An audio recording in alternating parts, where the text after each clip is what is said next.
Hello everyone and welcome back. So today we're going to be discussing the average function in Microsoft Excel. This function is also a part of the beginner course. So without further ado, let's get started.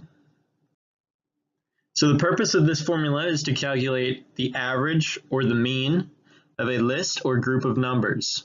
Like the sum formula, our goal is to increase both our accuracy and speed when performing this calculation. And the format is equals average open parenthesis. So one of the things that we want to avoid when calculating this formula is doing it the traditional way. So A plus B plus C divided by the number of records. So we'll go into a live example here.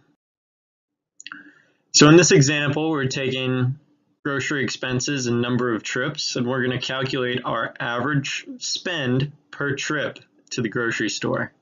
So first, without the average formula in a standard format, we're going to add up our expenses.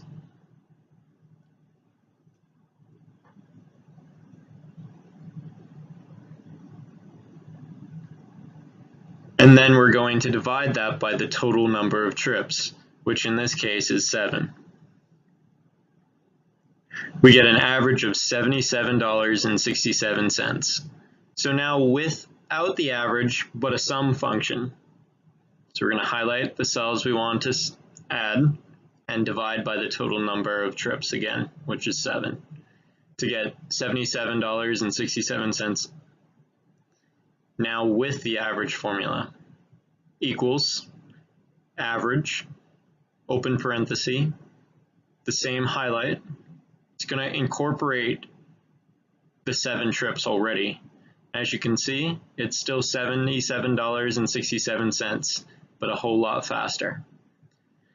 So I hope you guys learned something new today, and if you enjoyed, please like and subscribe. Thank you.